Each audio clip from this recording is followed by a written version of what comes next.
Yo, what's going on, guys? DJ Hess here, CollectiveKicks.com. I wanted to bring you guys the next of my LeBron versus Jordan and Jordan versus LeBron series. And again, this is not a competition, more of a comparison between the models and kind of going over some of the iconic stuff from each of the models. So we have the LeBrons on the left, obviously the Jordans on the right. Let's go ahead and start off with the Jordans this time and take a look at these guys. This is probably the most iconic Jordan sneaker to people that are not sneakerheads. When you think about the Jordan 11, the patent leather definitely was one of those things that set these sneakers off.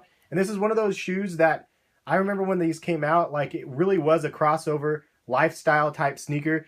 These were not just worn on the basketball courts. These ones were worn just as your daily runners for school if you had them, if you were lucky enough to have these back in the day. It was definitely the crossover sneaker. People would wear these to prom or whatever it might be because of the patent leather. It was kind of like definitely a cool thing to do. I'm sure they do it. So you guys still do it nowadays for those that are younger and in high school and whatnot. But definitely was a crossover sneaker. These things were designed by Tinker Hatfield as well. If you guys know, you guys should know Tinker Hatfield is the famous designer of the Jordan sneakers, including the 3s, 4s, and 5s. And just check out the materials. Just definitely a different material than was used on any of the previous Jordans. And I remember seeing this across the tongue too, because I didn't quite understand what that was. But you could see the Jordan name across the tongue there, and the little Jumpman.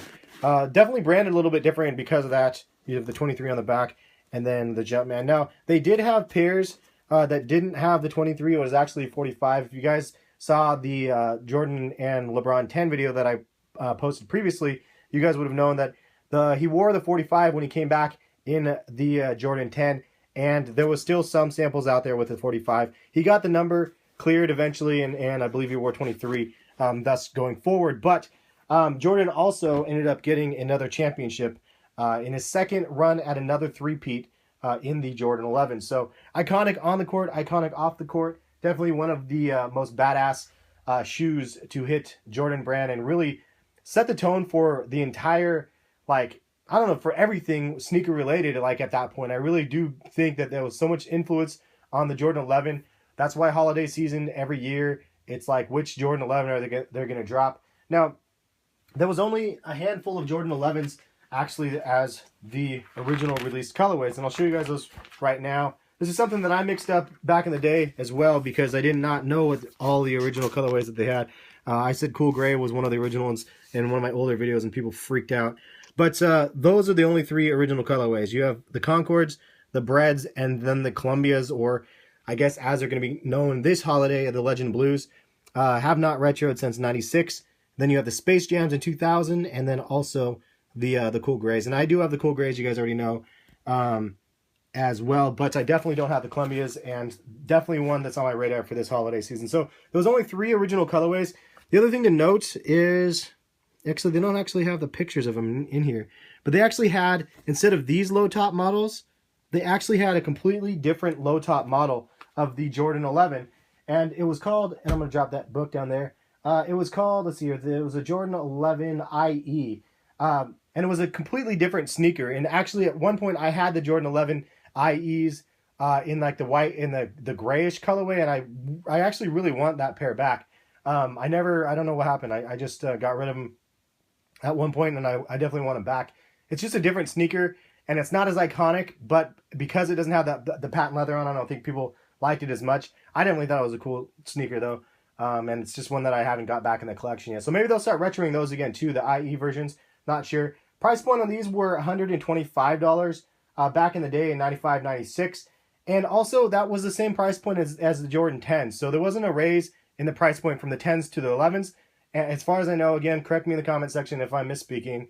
I do appreciate you guys for double checking my facts and whatnot, or non-facts, I guess, just double checking me. The LeBrons, kind of the same situation. LeBron 10, LeBron 11, I guess. And again, the LeBron 10s might have been cheaper than $200, but the two pairs that I have at retail came in different boxes and they were $200. So I think there was, I do want to say that there was a price jump to the LeBron 11. But from the LeBron 11 to the 12, the price point started at $200. Also, let's get into the LeBron side of things because we're talking about it. They released And I'll grab this one for reference just because I'm here. And we have the What LeBrons. They released in October 12th of 2013. And retail price again was $200 on these sneakers. Just kind of a crazy looking What LeBron sneaker here. These things are so sick. I know they're overhyped up and they're not super special anymore, but I still think these are dope, dude. Fruity Pebble liners. Anyway, the Lunarlon and full length Zoom. Actually, let me pull that out. This is worth talking about because actually I want to pull it out of this one since I have this one already kind of open. This is my Nike ID version, one of my two that I did, my Go Beavs colorway. But yeah, so this is something worth mentioning. It's the Lunarlon and full length Zoom cushioning system. Now, in theory, this is probably the most badass setup you can have. Lunarlon midsole, and then also this full length Zoom. This was the only pair that I know of that LeBron did not like of his own signature model. And I'm not sure what that says about the sneaker other than they didn't do as much research as maybe they should have on LeBron wearing the sneakers before they came out. Because if you guys remember, last year, LeBron was wearing this Zoom or Soldier 8s, or excuse me, Soldier 7s before he was rocking these. And that's kind of like, did that hurt sales of the LeBron 11? I'm not sure, to be honest. There was so many different colorways that dropped to the LeBron 11. I mean, Jordan, if you look back in the day, 3 different colorways of the originals in 95, 96. 2013, 2014, we had over 25 colorways, I think, of the LeBron 11. We had the LeBron 11 lows. We had the LeBron 11 EXTs, as I have them right over here. Like, these ones were retailed at a crazy high price too. I think I don't know what, because I don't have them like right in front of me. The box price on those were crazy like high though, over 3, I believe. Now that I'm saying that, I want to go back there in the back and look at the box, but I'm not going to do it. But the price point was crazy high, and they had different tiered models. They had the EXTs again. There was just so many colorways of the LeBron 11. Then he didn't even play in his shoes. So at the end of the day, who's to say if it affected sales or not? Back in the day, though, Jordan wore the 3 colorways that we saw. So it's kind of cool, and LeBron didn't even wear half the colorways that dropped. So it's like, I did different videos on this, and like, how is that going to affect this nostalgia of the sneaker? Because, like, not having him wear the sneakers, it's just not as like cool as it was with the Jordans. You bought the Concord 11s, you have a slice of history because Jordan wore those sneakers. LeBron never wore X, Y, or Z LeBron 11s, you know what I mean? So I just kind of throwing that out there. It's something I pointed out in the past, and I figured I'd bring it back up again. Obviously, Flywire, again, on the LeBrons right here. And kind of an interesting material. It's definitely all synthetics as the upper. You can see the Hyperfuse on the sneakers as well. And this one's a little scuffed up here on the edge, on the toe. What did I do? I scuffed my shoes. But let's see here.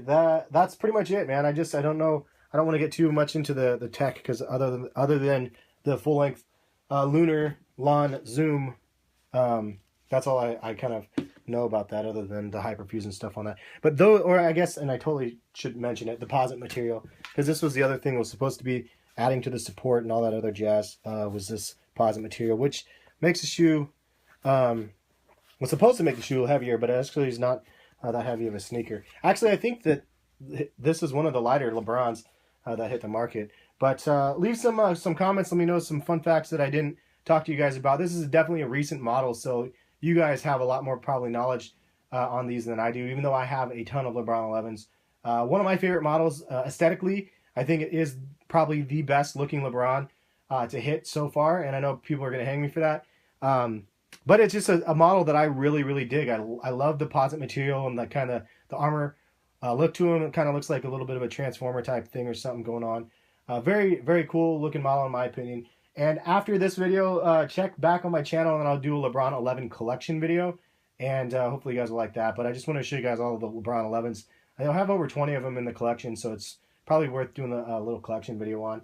I think that's pretty much it. Thank you guys for watching. And then I'll have a LeBron 12 versus Jordan 12 video as soon as I get the LeBron 12s in hand.